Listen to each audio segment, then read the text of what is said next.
अपना रामनवमी शोभा यात्रा जरिए कितनी शानदार कार्यक्रम करावा है। 20 पीरियडो आज तो सुंदर जो है भारत माता जी की जो स्टैचू लगे है, इस सबकी सब लोगों ने बहुत बहुत बधाई और शुभकामनाएं। धन्यवाद। जय हिंद। भारत माता की। पुलिस एवं प्रशासन के समस्त अधिकारी कर्मचारीगण, रामनवमी शोभा यात्रा समिति द्वारा आज भारत माता की मूर्ति के लोकार्पण समारोह का भव्य आयोजन रखा गया है और आप सबने यहाँ बड़ी संख्या में उपस्थित होकर इस अवसर को बेहद ही यादगार बनाया। इसके लिए आप पधारे हुए सभी आगंतुकों का बहुत बहुत धन्यवाद, आभार।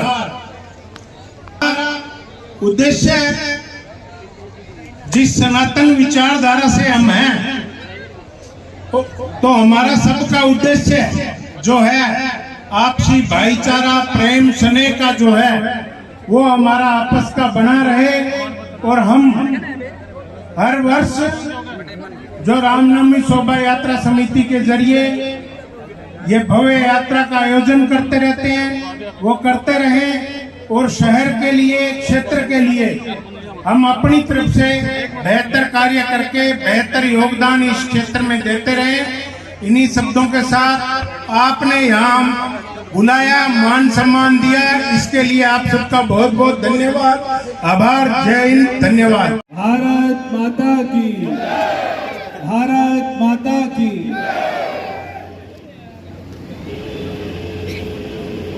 मैं सबसे पहले तो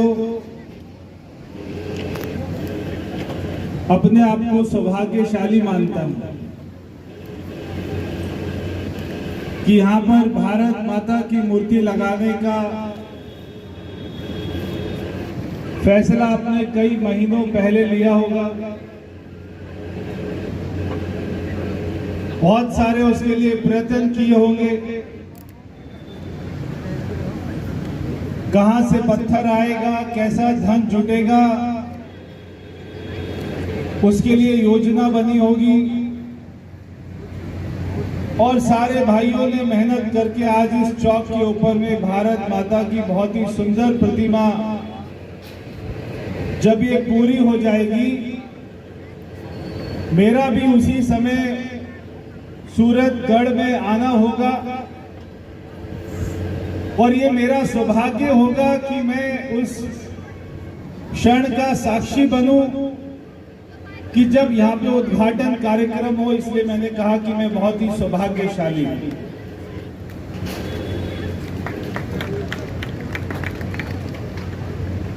देश के कोने में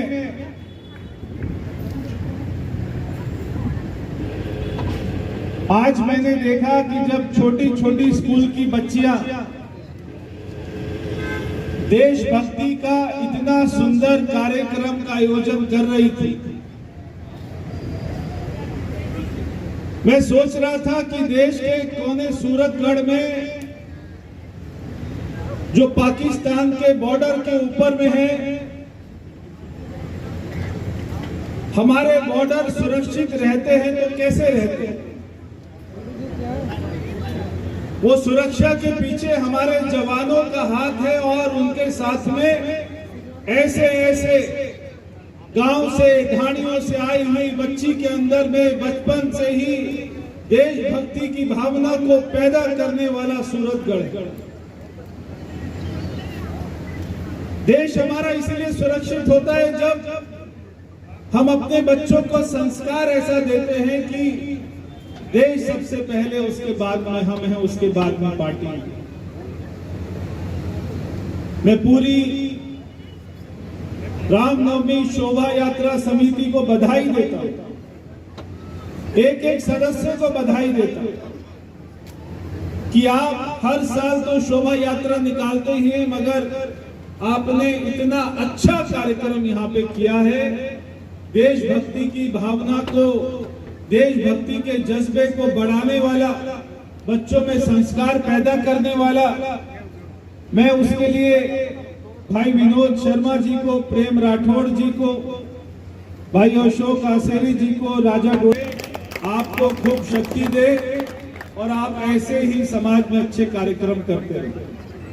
आज सुबह से ही जब मैं गंगानगर में आया, दिल्ली में बहुत ही व्यस्त कार्यक्रम थे। बार बार पृथ्वी नील जी के आग्रह करने पर, पारुल गोदारा जी के आग्रह करने पर आज जो जाखरावाली में एक शहीद की याद में और एक बहुत ही कम उम्र में जिसकी कैंसर से मृत्यु हो गई, ऐसा छोटा बच्चा मोहित सुथार जी की याद में वहां पर ब्लड डोनेशन कैंप और एक वहां पे चिकित्सा कैंप का आयोजन किया गया था, जिसमें मैं आया। और आज सुबह से ही देशभक्ति का, शहीदों को याद करने का, भारत माता को याद करने का ये दिन आज का मेरे जीवन में एक हमेशा बहुत ही सुनहरा स्मृति का दिवस बनकर हमेशा मेरे दिल में रहेगा। और आपसे मिलकर बहुत अच्छा लगा। सुबह से लगभग 1000 लोगों के साथ में फोटो खिंचवा चुका हूं, सेल्फी ले चुका हूं। ये हमारी स्मृति हमेशा याद रहेगी। जब हम आगे भी कभी मिलेंगे, दिल्ली में मिलेंगे, तो आप मुझे वो पिक्चर दिखाएंगे कि हम मिले थे सूरतगढ़ में, हम मिले थे जाखरावाली में, हम मिले थे रेलवे स्टेशन पर।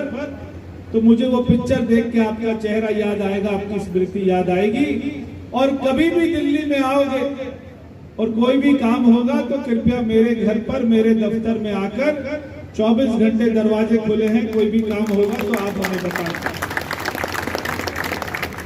मैं हमारे जिलाध्यक्ष जी, मैं उनका भी बहुत बहुत धन्यवाद करता हूं और उनको बधाई देता हूं कि बहुत ही मेहनत से वो पूरा दिन, आज वो सुबह मुझसे मिले, फिर वापस गंगानगर गए, फिर वापस इस कार्यक्रम के लिए पधारे। और हमारे सारे पार्षद, सारे पूर्व पार्षद, यहाँ पे राम प्रताप हमारे कासनिया जी के पुत्र हैं, भाई संदीप जी हमारे विभाग प्रचारक जिनका आपने ओजस्वी भाषण सुना, रघुवीर जी वो भी यहाँ पर बैठे हैं। मैंने पृथ्वी जी के बारे में बताया और बहुत सारे जो भी मंच पर बैठे मेरे सज्जन, मैं आपको प्रणाम करता हूं। मेरे प्यारे बच्चों, जो हमारे स्कूल के बच्चों, और विशेष रूप से जो बहुत ही सुंदर कार्यक्रम था रोड सेफ्टी का, वो भी मुझे लगता है कि आज आपको देखकर हम हमेशा हेलमेट पहने अपनी चिंता करें, क्योंकि अगर थोड़ी सी भी भूल चूक हो जाती है तो पूरे परिवार को, पूरे समाज को इसका नुकसान उठाना पड़ता है। तो आज का कार्यक्रम एक बार पुनः बहुत बहुत आपको बधाई है।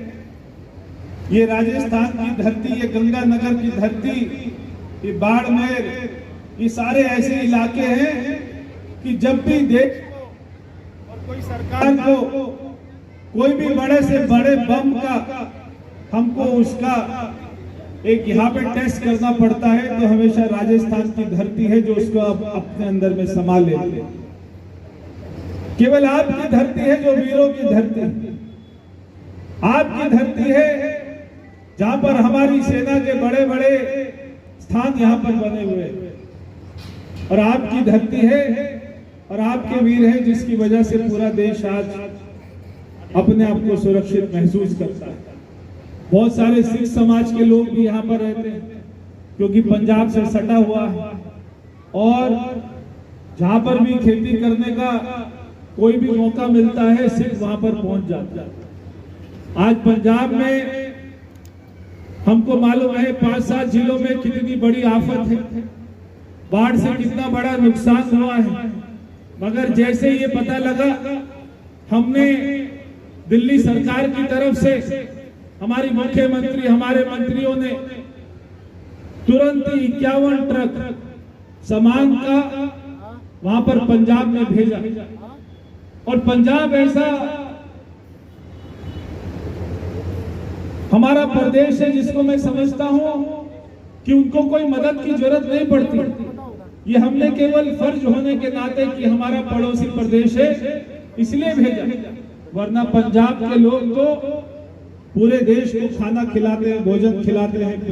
जो हमारे सारे किसान भाई हैं वो अपना सीना फाड़ कर पूरे देश को देने का काम करता है और बड़ी से बड़ी मुसीबत में पंजाब के लोग हमेशा आगे खड़े होने का काम करते हैं।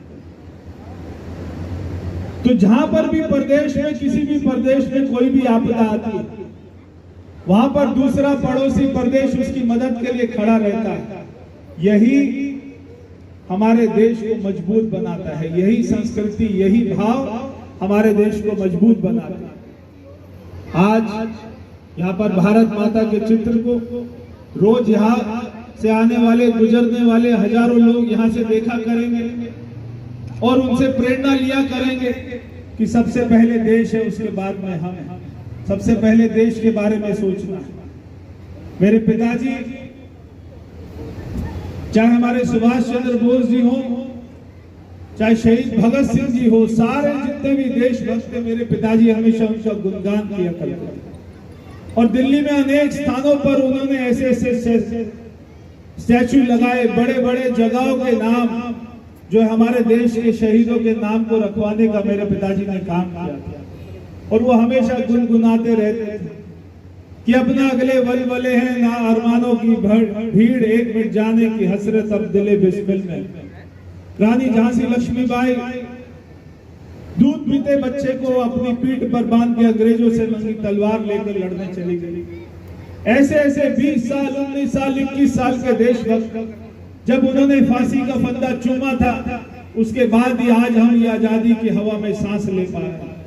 कभी अपने देशभक्तों को भूलना नहीं चाहिए।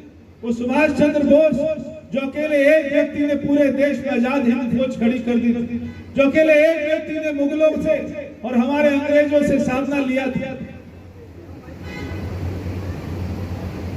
उनको कड़ी टक्कर देने का काम किया था। जो देश की संस्कृति को भूल जाता है, देश के हमारे देशभक्तों को, शहीदों को भूल जाता है, वो देश कभी आगे बढ़ नहीं सकता।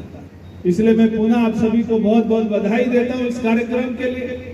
मुझे भी बहुत अच्छा लगा और बार बार गंगानगर, सूरतगढ़, हनुमानगढ़ जब भी मुझे बुलाता रहेगा, कोई भी कार्यक्रम में मैं आपके बीच में शामिल होता रहूंगा। बहुत बहुत धन्यवाद।